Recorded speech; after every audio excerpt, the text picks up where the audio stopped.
नमस्कार, आप देख रहे हैं आरजे न्यूज़ और मैं आपके साथ सिमी दानी। एक लंबे समय से, एक लंबे वक्त से जनता की जो मांग थी, आखिरकार मुख्यमंत्री बघेल ने पूरी कर दी। खैरागढ़, गंडई मानपुर, रायगढ़, सारंगढ़ और मनेंद्रगढ़ को जिला बना दिया। और जहां तक सारंगढ़ को जिला बनाने की मांग थी, वह करीब 40 साल से भी अधिक पुरानी है। और जब मुख्यमंत्री बघेल नवगठित जिला सारंगढ़ बिलाईगढ़ पहुंचे तो पुष्प वर्षा कर उनका स्वागत किया गया। उनके रोड शो में जन सैलाब उमड़ पड़ा। मुख्यमंत्री को छत्तीसगढ़ी व्यंजनों और फलों से तौला गया। लोगों का उत्साह देखते ही बनता था। सोचने वाली बात यह है कि चुनाव के पहले नए जिलों का गठन संयोग है या चुनावी योग। बहरहाल 2000 में एमपी से अलग होकर जब छत्तीसगढ़ बना था, तब यहाँ 16 जिले थे। अब यह लगभग दोगुने हो गए हैं और करीब 22 साल में 15 नए जिलों का निर्माण हुआ है। सबसे पहले तो 2 जिले बने थे, बस्तर में एक नारायणपुर और दूसरा बीजापुर। इसके बाद प्रदेश में 18 जिले हो गए थे। ये इन दोनों जिलों का गठन डॉक्टर रमन सिंह के कार्यकाल के दौरान हुआ था। और वर्तमान की बात की जाए तो 3 सितंबर 2022 तक कुल 31 जिले हो गए हैं।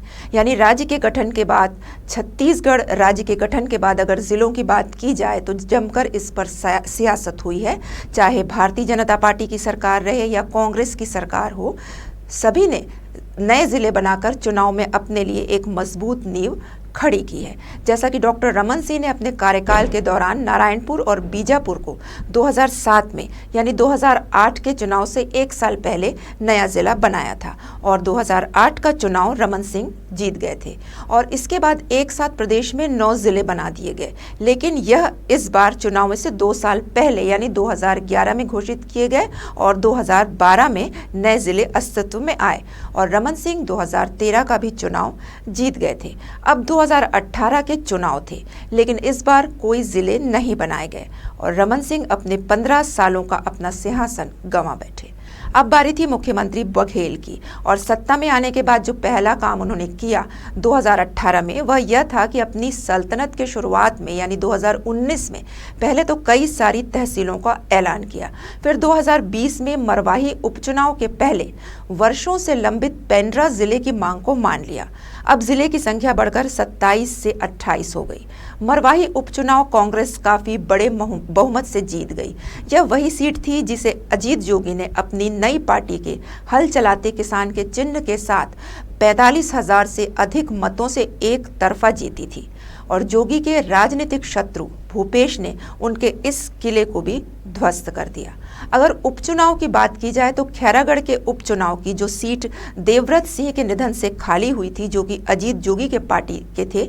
हालांकि देवव्रत सिंह ने मरवाही उपचुनाव में कांग्रेस के पक्ष में प्रचार किया था, लेकिन इस उपचुनाव में भी मुख्यमंत्री बघेल का दांव कामयाब हुआ। उन्होंने खैरागढ़ को जिला बनाने की बात कही और इसका अच्छी तरह से प्रचार किया गया, पर्चियां बांटी गई, बैनर लगाए गए और जिस दिन मतदान खत्म हुआ उसी दिन से जिला बनाने का वादा कर दिया गया। और नतीजे के रूप में खैरागढ़, जो कि 2018 में कांग्रेस को तीसरे नंबर पर धकेलने वाली सीट थी, जहां भाजपा प्रदेश भर में भारी अंतरों से हार रही थी, वहीं खैरागढ़ प्रदेश की सबसे कम अंतराल से हारी हुई सीट बनी थी।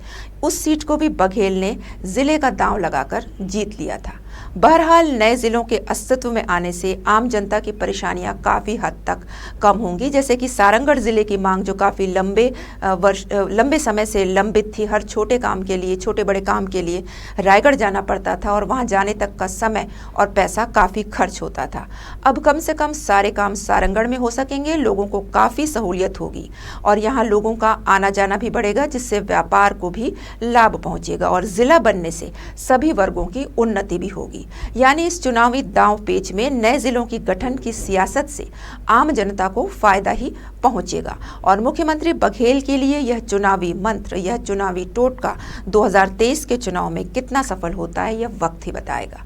अभी तक के लिए बस इतना ही। आगे की खबरों के लिए आप जुड़े रहिए आरजे न्यूज़ के साथ। नमस्कार।